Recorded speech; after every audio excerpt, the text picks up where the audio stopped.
नमस्कार मित्रांनो, सुस्वागतम. घरोघरी मातीच्या चुली या मालिकेच्या आजच्या भागामध्ये आता मित्रांनो जानकी ओवीला समजावते, कारण ओवीला खूप वाईट वाटतं. तिच्याकडून तो फोटो हरवला, आईची शेवटची आठवण सुद्धा. ते झाले तर केवळ आपल्यामुळे झाले म्हणून ती स्वतःला खूप असं वाईट वाटून घेते.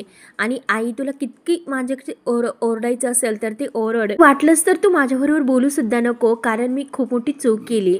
त्यावर तर जानकी तिला प्रेमाने जवळ घेते आणि म्हणते की बाळा हे बघ, अगं असं नाही, कारण इतकं वाईट वाटून घेऊ नकोस. अगं एखादी गोष्ट आता हरवली तर हरवली, त्याला आपण काय करणार बरं.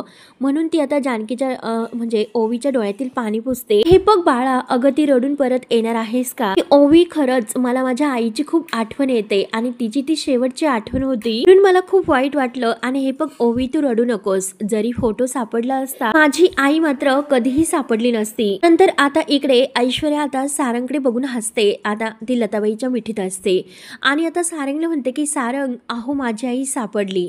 सारंग म्हणतो की हो ना ऐश्वर्या. आता लताबाईला वाटतं की खरंच ऐश्वर्याच आपली लेक आहे, म्हणून ती अगदी खुश होत म्हणते की माझी लेक, माझी बबडी, अगं तू कशी आहेस ग. आता ऐश्वर्या सुद्धा नाटक करत म्हणते की हो ना आई, अगं तू भेटल्यापासून मी एकदम अशी बरी आहे, इतकी आनंदी आहे, तुझ्या विना माझं अर्ध आयुष्य निघालेलं आहे ग. आता लताबाई म्हणते की हो ना अगं माझं सुद्धा. आणि बघ ना अगं नियतीचा खेळ कसा येतो ग ऐश्वर्या, आपण कशा भेटलो ह्या अशा पद्धतीने, आणि तुला माझ्याशिवाय अर्ध आयुष्य घालावं लागलं यासाठी मला माफ कर ग. वरता लगेच ऐश्वर्या लताबाईचे हात धरते आणि म्हणते की आई, अगं तू असं का म्हणतेस, का माझी माफी मागते.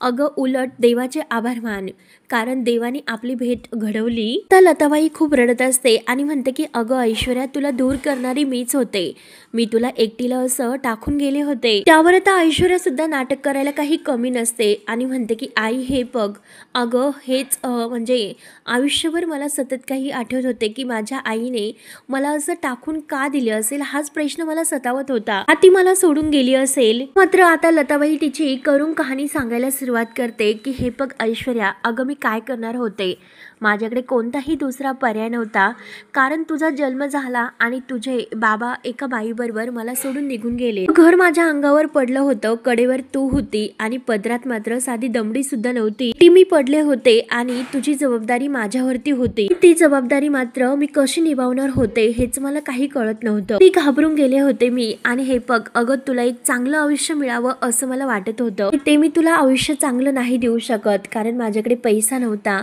मी तुझं असं आता इतकं जीवन कसं उभं करणार होते तेच मला काही कळत नव्हतं. मी अगदी माझ्या काळजावर दगड ठेवला आणि तुला वेगळं करण्यासाठी शेवटी मी मधुहोनच्या आश्रमामध्ये तुला ठेवले होते. लगेच आता ऐश्वर्या पुढे येते आणि आई ऐश्वर्या म्हणते की अगं हे बघ आई, तू मधुहोनच्या आश्रमात मला ठेवलं होतं ना. तेव्हा लगेच आता ही लताबाई म्हणते की हो ग, मी तुला मधुहोनच्या हातामध्ये सोपवलं होतं, तेव्हा तर तुला तेथे सोडवताना मला माझा पाय सुद्धा निघत नव्हता. हे बघ त्याच वेळेस माझ्याकडे फक्त आणि फक्त तो फोटो होता, तो फोटो मी फाडला आणि जो फोटो माझा होता तो माझ्याकडे ठेवला आणि जो तुझा फोटो होता लहानपणीचा तो मधुहोनकडे दिला. ऐश्वर्या सुद्धा आता रडण्याचं नाटक करते आणि म्हणते की आई, खरंच मला असं एकटीला सोडून जाताना तुला खरंच खूप त्रास झाला असेल ना. तेव्हा लगेच लताबाई रडत म्हणते की हो ना, त्रास तर मला तुला सोडताना सुद्धा खूप झाला आणि त्यानंतर सुद्धा खूप दिवस मला तुझी आठवण येत राहिली, खूप त्रास मला सहन करावा लागला. त्यावेळेस माझ्या मनामध्ये विचार आले असतील की माझ्या स्वतःच्या मुलीकडे जावं, तिला बघून यावं. ऐश्वर्या विचारते की आई, तू का आली नाहीस. तर आता लताबाई म्हणते की एकदा मी तुला बघण्यासाठी आले होते, तुला दुरूनच पाहिलं आणि तेव्हा मला दिसले की खरंच तू आनंदी आहे म्हणून. तू मधु एखाद्या स्वतःच्या मुलीसारखी तुझी काळजी घेत होते. मी माझ्या डोळ्यांनी तुला बघितलं आणि तेव्हा मात्र माझ्या मनामध्ये आता तोच विचार आला की खरंच हीच माझ्या मुलीसाठी जागा योग्य आहे, तिचा हक्काची आहे आणि ती तेथे आनंदी राहू शकते, म्हणून माझ्या मनाला तुला इतकं खुश बघून अगदी समाधान लागले. कारण जर तू माझ्यासोबत राहिली असती तर तुझी फरफटत होईल असं मला वाटलं होतं. तेव्हा सुद्धा लांबूनच मी तुला न भेटता तेथून निघून गेले. ऐश्वर्या मला माफ कर. आता लताबाई तिच्यासमोर हात जोडते, कारण जे काही झाले तर मीच त्याला जबाबदार आहे, मला माफ कर. ऐश्वर्या लगेच आता लताबाईच्या हात धरते आणि म्हणते की हो ना, अहो आई असं का करते, तू कशाला माफी मागतेस ग, तुझी काही चूक नसताना. बट तू नशिबाचे आभार मान की करेक्ट वेळेला त्याने आपल्याला एकत्र आणले म्हणून. बरोबर त्याच वेळेला की ज्या वेळेला माझ्या आईची मला खरंच खरंच सर्वात जास्त गरज होती. आणि आई हे बघ, अगं या घरामध्ये माझ्या अस्तित्वाला धोका आहे, माझ्या जीवाला धोका आहे. आता मुद्दाम ऐश्वर्या या घरच्या विरुद्ध लताबाईला सांगण्याचा प्रयत्न करते. तेव्हा आता लताबाईला आता हे सर्व खरं वाटते. ऐश्वर्या डोळ्यात पाणी आणत म्हणते की हो ना, माझ्या संसाराला सुद्धा अगदी धोका आहे. या सगळ्यातून वाचवण्यासाठी शेवटी आता माझी आई आली आणि ती नक्की मला त्यातून वाचवण्यासाठी माझी मदत करेल, माझ्या पाठीशी ती उभी राहील. आता लताबाई रडत म्हणते की हो ना ऐश्वर्या, आता तू मात्र घाबरायचं नाही. कळून दे सगळ्यांना की आता तुझी आई आली म्हणून. तेव्हा आता ऐश्वर्या रागाने म्हणते की अजिबात नाही. ते आई आपलं हे गुपित आहे तर ते आपल्याला आपल्यातच ठेवावे लागेल. आपण मायलेकी आहोत हे सत्य कुणालाही कळायला नको. बरं तर लताबाई विचारते की अगं ऐश्वर्या का आणि कशासाठी हे सर्व गुपित ठेवायचं बरं? आता ऐश्वर्या म्हणते की कारण आता आपलं हे जे सत्य आहे तर ते सगळ्यांना जर कळले तर आपला प्लॅन सुद्धा अगदी विस्कटेल. की अगं तू या घरामध्ये ऋषिकेशची आई पार्वती बनून आली हे तू विसरलीस का ग? परत अगदी ममतेने त्रासलेली ही लताबाई म्हणते की अगं हो, परंतु त्यावेळेस कुठं मला माहिती होतं की माझी बबडी माझी ऐश्वर्या या घरात आहे म्हणून. आता मला माझी सख्खी मुलगी मिळाली त्यामुळे मी कशाला आता आपलं म्हणू. परत सारंग लगेच म्हणतो की अहो सासूबाई. तर ऐश्वर्या आता त्याला अगदी रागाने खुणावत असते. लगेच आता सारंग पुढे येतो आणि म्हणतो की ऐश्वर्याची आई म्हणजे माझी सासूबाईच नाही का? तुमच्या पाया पडतो आणि चालेल ना तुम्हाला मी तुम्हाला सासूबाई म्हटलं तर? मी आता लताबाई सारंगची सुद्धा माफी मागते, माफ करावं. खरंच मी तुम्हाला नको नको ते बोलले, वाटेल तसे बोलले, असंही तुम्हाला वागवलं, माझे पाय सुद्धा मी तुम्हाला चेपायला लावलेत, मला माफ करा बरं का. तेव्हा आता ऐश्वर्याला हसू येत असते आणि सारंग आता हसूनच म्हणत असतो की अहो लताबाई सासूबाई, आता यापुढे तुम्ही माफी नाही मागायची, तुम्ही सासूबाई आहात. आता हो सासूबाई, तुम्ही ऐश्वर्याची आई आहात ना, मग तुम्ही आता तिच्या मागे राहा, तिला सपोर्ट करा. पण काय आहे, कारण ह्या रणदिव्यांच्या घरामध्ये जर तुमच्या नात्याचं हे सत्य कळले, तुमच्या मायलेकींची पुन्हा ताटातूट होईल की नाही ऐश्वर्या? तेव्हा ऐश्वर्या सुद्धा अगदी नाटक करत म्हणते की हो ना आई, हे मात्र अगदी बरोबर बोलतात. हे बघ आई, तुम्हाला अनाथ आश्रमात एकटी सोडून गेली त्याचं मला वाईट खरंच नाही वाटत ग आई. आपल्या मायलेकीचं हे सत्य आहे ना, ते जर सगळ्यांना कळले तर आपला सगळं काही प्लॅन फिसकटेल. की आई अगं हे सगळं काही तुला खरंच माहिती नाही, आमच्यावर किती कर्ज आहेत आणि हे कर्ज जर फेडलं नाही मला जीव देण्याशिवाय आई कोणताही पर्याय नाही राहणार. आता बरोबर ऐश्वर्याने लताबाईला खोटं बोलून आपल्याकडून वळून घेतलेले असते. लताबाई आता म्हणते की अगं ऐश्वर्या काय बोलतेस तू? आई असताना मी कसं असं होऊन देईल बरं? तू काही टेन्शन घेऊ नकोस, मी आहे ना तुझ्या सोबत. बघ बाळा, अगं तू जसं म्हणशील तसे मी करायला तयार आहे. त्यावेळेस मात्र मी तुझ्यासाठी काही केले नाही, परंतु आता मात्र मला ते सर्व काही तुझ्यासाठी करायचं आहे. आई होण्याचे प्रत्येक कर्तव्य मी पार पडेल. आणि हे बघ, तुला हे नाटक सुरूच ठेवायचे आहे का? आता ऐश्वर्या म्हणते की हो आई. तर लगेच लताबाई म्हणते की हो, मग मी सुरू ठेवेल. हे बघ ऐश्वर्या, अगं तुला जे हवं आहे तर ते मिळवण्यासाठी, तुला ते सगळे काही हक्क मिळवून देण्यासाठी मी तुझी मदत करेल, वाटेल तसे करेल. तेव्हा आता लताबाई असं म्हटल्यानंतर ऐश्वर्याला खूपच आनंद होतो. ऐश्वर्या लगेच आता आई म्हणून लताबाईला घट्ट मिठी मारते आणि सारंग तर आनंदाने उड्याच मारत असतो. आणि ऐश्वर्या लताबाईच्या अगदी मिठीत येऊन सारंगकडे खुश होत बघत असते. त्यानंतर आता इकडे जानकी आपल्या रूम मध्ये असते आणि तो फोटो हरवला म्हणून जानकीला काही चैन देत नाही. सारखी तिला त्या क्षणाची आठवण होते की जेव्हा मधुहूंनी तो फोटो तिला दाखवला होता की त्या फोटोतील मुलगी ती आहे, तेव्हा तिला खूप आनंद झालेला होता की खरंच तिने आता मधुहूंना विचारलेले असते की ह्या फोटोतील मुलगी मी आहे का? ते क्षण आता तिला आठवतात. बरं आता मधुहू म्हणतात की हो ना जानकी, मला तुला एक खूप मोठं गुपित सांगायचं आहे की एक बाई तुला माझ्याकडे आश्रमात घेऊन आली होती, माझ्याकडे सोपून ती तुला निघून गेली. तेव्हा मात्र आता जानकी विचारते की ती कोण होती? तेव्हा मधुहू सांगतात की ती तुझी आई होती. जानकीला खरंच आता खूप आठवण होत असते आणि तेवढ्यात ऋषिकेश येतो. मध्ये आता म्हणजे रूम मध्ये अंधार असतो. ऋषिकेश आता लाईट ऑन करतो आणि जानकीकडे बघत असतो. जानकीचं लक्षच नसतं कारण जानकी पूर्णपणे आता त्या फोटोमध्ये अगदी हरून गेलेली असते. तिच्या डोळ्यामध्ये पाणी येत असते आणि ऋषिकेश आला आहे तिला समजते. ती डोळ्यातील पाणी पुसते. आता ऋषिकेश विचारतो की काय ग जानकी, काय झाले? तू अशी अंधारात का उभी आहेस आणि काय झालं जानकी, का रडतेस ग तू? आता जानकी म्हणते की अहो काही नाही. तेव्हा आता लगेच ऋषिकेश म्हणतो की अगं काही नाही म्हणजे जानकी अगं काय बोलते? जानकी हे बघ तू माझ्याशी खोटं बोलू नकोस, काय झाले ते सांग बरं. बरं जानकी म्हणते की अहो मी जपून ठेवलेला माझ्या जवळचा एक खूप जवळचा फोटो हरवलेला आहे. बरं जानकी सांगते की माझ्या बालपणीचा, की जेव्हा मी माझ्या आईच्या कडेवर होते त्यातील अर्धा भाग ज्यात माझी आई होती तो अर्धा भाग माझ्याकडे होता आणि अर्धा भाग माझ्या आईकडे होता आणि जो अर्धा भागातील जो माझा फोटो होता तो मधोहूंनी मला दिला होता. या फोटोमध्ये आई मला दिसत नव्हती तरी सुद्धा मला हेच वाटत होते ऋषिकेश की आईचा आशीर्वाद माझ्या सोबत आहे म्हणून. आणि त्या फोटोचा अर्धा भाग सुद्धा हरवला. त्याचं खरंच मला वाईट वाटते. ते फोटो माझ्याकडे सुद्धा राहिला नाही. आईची शेवटची आठवण सुद्धा मी जपून ठेवली नाही याचं मला खूप वाईट वाटतं. मात्र आता ऋषिकेश म्हणतो की अगं एका आईची आठवण काय असते, कारण ती आठवण जर आपण गमावलं तर त्याचं काय दुःख असतं हे मला अनुभवला आलेला आहे. म्हणजे याची मला जाणीव आहे. अगं जानकी काय आपल्या स्वतःच्या मनाला त्रास होत असेल. तुझा आणि तुझ्या आईचा शेवटचा फोटो होता त्यामुळे तू काळजी करू नको, पण तो फोटो शोधूयात. तू नको इतकी काळजी करू. मला सांग बरं तो फोटो कुठे होता आणि कुठून तो गायब झाला. किंवा आता जानकी म्हणते की ऋषिकेश अहो तो फोटो मी सगळीकडे शोधला परंतु काय तो नाही सापडला.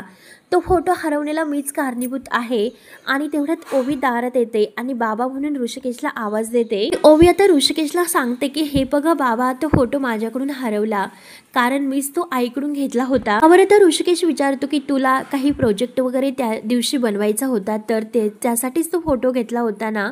तर ओवी म्हणते की हो बाबा, तेवढ्यामध्ये वारा आला आणि तो फोटो उडून गेला असं तर ओवी सांगते. हे बघ आई, हे बघ तो फोटो मी तुला नाही देऊ शकत, परंतु हे बघ आई तो फोटो मी बघितला होता त्यामुळे मी तुझ्यासाठी ते फोटोचं स्केच काढलेलं आहे. मात्र आता जानकी ते चित्र पाहते तर ओवी म्हणते की आई ही तू आणि ही तुझी आई.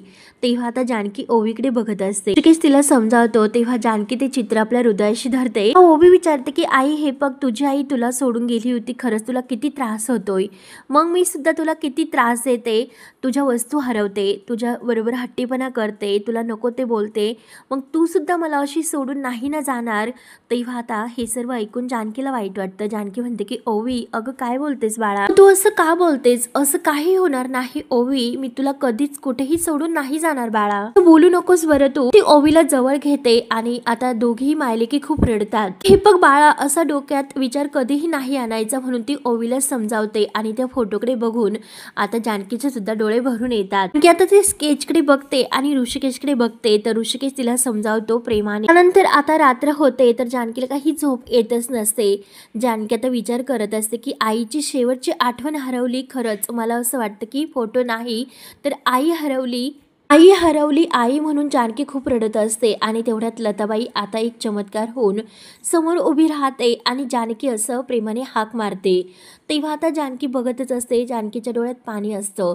तर आता लताबाई म्हणत असते की जानकी मी तुझी आई आहे आई. तेव्हा आता जानकीला हा आवाज ओळखीचा वाटतो. म्हणते की आई हरवली नाही तर ही परत आलेली आहे.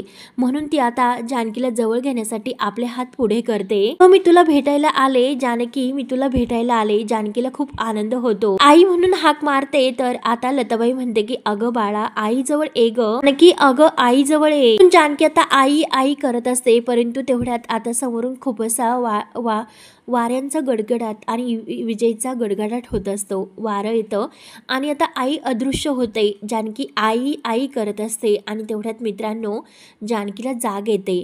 जानकी आता स्वप्नात असते आणि स्वप्नातून जेव्हा बाहेर येते तेव्हा तिला खूप मोठा धक्का बसतो. पूर्णपणे ती आई म्हणून आता मोठ्या आवाजात कर्कश ओरडून उठलेली असते. तेव्हा ते जानकीचं एक स्वप्न असतं. जानकी आई आई करत असते आणि तिच्या आवाजाने आता ऋषिकेशला सुद्धा जाग येते. ऋषिकेश सुद्धा आता उठून लगेच आता जानकीला विचारतो की जानकी काय झाले. आता ऋषिकेश विचारतो की जानकी काय झाले. तर जानकी म्हणते की ऋषिकेश अहो मला आई स्वप्नामध्ये दिसली. हा ऋषिकेश विचारतो की जानकी काय आई दिसली. तर जानकी म्हणते की हो आई अशी अंधारात उभी होती. चेहरा मला नाही दिसला परंतु ती मला म्हणाली की मी तुझी आई आहे म्हणून मला तिच्याकडे बोलवत होती. तिची आणि माझी भेट होणार होती परंतु तितक्यात परत अशी वीज कडागली. त्या आवाजाने मात्र मला तिला नाही भेटता आलं. मित्रांनो आता होतं काय, खरंच आता जानकीला तिची आई मिळणार असते, परंतु याचा अर्थ काय? कारण विजयसारखी कडकडणारी आता ऐश्वर्या त्यांच्यामध्ये आलेली असते. जानकी आणि तिच्या आईची म्हणजे लताबाईची भेट होणार होती, परंतु आता ही गडगडणारी वीज म्हणजे ऐश्वर्या समोर येते आणि त्यांच्यामध्ये आता इतका मोठा ती गैरसमज निर्माण करते आणि स्वतःच मात्र लताबाईची मुलगी आता ह्या सगळ्या कारस्थानासाठी होऊन बसते. ऋषिकेश आता जानकीला समजावतो की हे बघ जानकी, तू जास्त विचार करतेस, कारण आईचाच विचार तू सध्या करत आहे. तो फोटो हरवला म्हणून सारखे आईचे विचार तुझ्या मनात येतात, म्हणून तुला आता हा स्वप्न पडलं असेल. तू काही काळजी करू नको, तू आता व्यवस्थित झोपी जा, सगळं काही व्यवस्थित होईल, म्हणून तो आता जानकीला व्यवस्थित समजावतो. जानकी म्हणते की अहो पण हे असं स्वप्न का पडलं असेल? तेव्हा आता ऋषिकेश म्हणतो की जानकी, अगं ते फक्त स्वप्न होतं, हे पण जास्त विचार करू नको, आपल्याला सकाळी लवकर उठायचं आहे, तो लॅबवाला सुद्धा शॅम्पल घेण्यासाठी येईलच, झोप बरं. म्हणून ऋषिकेश तिला झोपी लावत तिच्या म्हणजे डोक्यावर हात ठेवून थापडत असतो. तेव्हा जानकीला कुठे आता झोप लागते. तर आता इकडे लताबाई काही ऐश्वर्याला सोडतच नसते. तिला आता इतक्या दिवसातून आपली मुलगी भेटली याचा आनंद असतो, कारण आता ती सारखी ऐश्वर्याकडे एकटक बघत असते आणि तेवढ्यात सारंग पाणी वगैरे घेऊन येतो आणि बघतो तर काय लताबाई अजून तेथेच बसलेली आहे. तर आता सारंग खुणावतो की तिला काढून द्या, परंतु ऐश्वर्या नाही म्हणून हसते, खुणावते. तेव्हा लताबाई म्हणते की अगं ऐश्वर्या, तुझे डोळे आहेत ना, डोळे एकदम माझ्यासारखे आहेत. ऐश्वर्या म्हणते की आई हे बघ, अगं तू आता माझ्याकडे असं सारखं बघणं बंद कर, आता खोलीमध्ये जा बरं, कर जा बरं. तेव्हा आता लताबाई म्हणते की अगं इतक्या वर्षांनी आपली भेट झाली, डोळे भरून बघू दे ना मला. तेव्हा आता ऐश्वर्या मुद्दाम म्हणते की आई अगं जर तुला आमच्या खोलीमध्ये असं कोणी बघितलं तर खूप मोठा प्रॉब्लेम होईल, जे हे बघ आपण सगळे अडचणीत येऊ, म्हणून तुला सांग जा बरं खोलीमध्ये. सारंग म्हणतो की हो ना सासूबाई, आणि आता मुद्दाम ते लताबाईला काढून देण्यासाठी तिला काही डोक्यामध्ये भरवत असतात. ऐश्वर्या म्हणते की हे बघ आता यापुढे कुणाला संशय आला नाही पाहिजे, अगोदर जशी वागत होती अगदी तसंच तू वागावं लागेल, काही झाले तरी हे नाटक आपल्याला पूर्ण करावं लागेल. आता लताबाई विचारते की अगं पण हे नाटक आपण कसं करणार आहे बरं? ऋषिकेश तर माझा मुलगा नाही, मग टेस्ट कशी माझ्या बाजूने येणार बरं? परत लगेच ऐश्वर्या म्हणते की हे बघ आई तू कशाला टेन्शन घेतेस, अगं ऋषिकेशच्या केसांच्या जागी मी माझा शॅम्पल ठेवणार आहे, हे बघ आपल्या केसांचे शॅम्पल मॅच होतील, मग रिपोर्ट्स आपल्याच बाजूने येतील, म्हणून टेन्शन घेऊ नकोस, जा बरं तू तुझ्या रूम मध्ये जाऊन झोप. त्यावर तर लताबाई अगोदर हसते आणि परत विचारते की अगं पण तेव्हा आता सारंग म्हणतो की पण आता काय अहो लताबाई. तेव्हा आता लगेच लताबाई म्हणते की हे बघ हे एक आई म्हणून जे काही करते तरी चूक करते किंवा बरोबर करते, राहून दे, हे सर्व करून माझ्या मुलीचं भलं होणार आहे, जर खुश होणार असेल तर माझं काहीही म्हणणं नाही. लगेच आता लताबाई पुन्हा म्हणायला म्हणजे सुरुवात करते की मी तुला एक गोष्ट सांगते, परंतु ऐश्वर्या स्पष्ट म्हणते की हे बघ आई आणखीन मला बोर करू नकोस. आता सारंग ऐश्वर्याला म्हणतो की जरा अगदी नम्रपणे. तेव्हा आता ऐश्वर्या परत थोडीशी अगदी लगेच भावूक होते आणि म्हणते की हे बघ आई, हे बघ तू सुद्धा आता इतकी खुश आहे, मी सुद्धा खूप खुश आहे, आपण दोघी एकमेकींना भेटलो, इमोशनल आपण झालो, परंतु आता ही वेळ नाही की आता इतकं इमोशनल होण्याची, एकतर खूप उशीर झालेला आहे, तू सुद्धा खूप थकलीस, हे बघ तू या घरामध्ये जानकीची सासू बनून आलेली आहे, त्यामुळे तू तशीच वाग, जो काही आपला प्लॅन सुरू आहे तर तो तसाच वर करून ठेव, तिला जरा धाकतच ठेव. आता लताबाई गुड नाईट करते. तेव्हा आता सारंग म्हणतो की सावकाशवर का.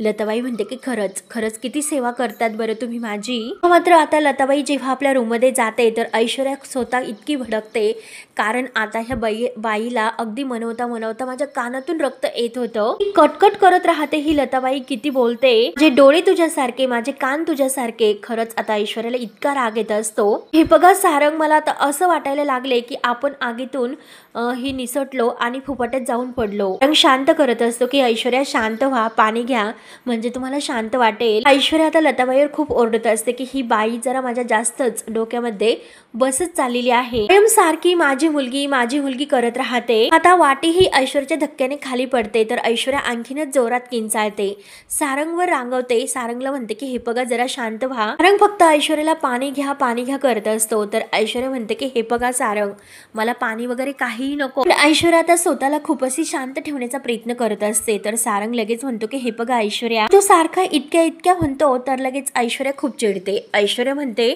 बोलणार आहात का तुम्ही पटकन, काय सारखं इतक्या लावलं. इतक्या वर्षांनी त्यांना त्यांच्या पोटची मुलगी मिळाली, त्यामुळे खरंच त्या खूप जास्त इमोशनल झालेल्या आहेत, हे जरा तुम्ही समजून घ्या. परत ऐश्वर्या सारंगवर ओरडते आणि हो का झालं असेल ना तुमचं, मग हा इमोशनल टाइमपास आहे तो जरा बाजूला ठेवा, जरा महत्त्वाच्या गोष्टीकडे तुम्ही फोकस करा. परत सारंग म्हणतो की फोकस तर मी करतोयच, परंतु नक्की काय करायचं आहे ते जरा मला सांगा. हे बघा, अहो जे DNA टेस्टचे रिपोर्ट आहे ना त्याचं सॅम्पल चेक करण्यासाठी आपल्याला जानकी वहिनींचे केस लागतील, कसे आपण मिळवणार आहे. तर ऐश्वर्याच्या डोक्यात लगेच प्लॅन येतो. चुटकी वाजवत ती आता असे म्हणते की वाजवतच आता असे असे मिळवायचे, ती सारंगला विचारते म्हणते.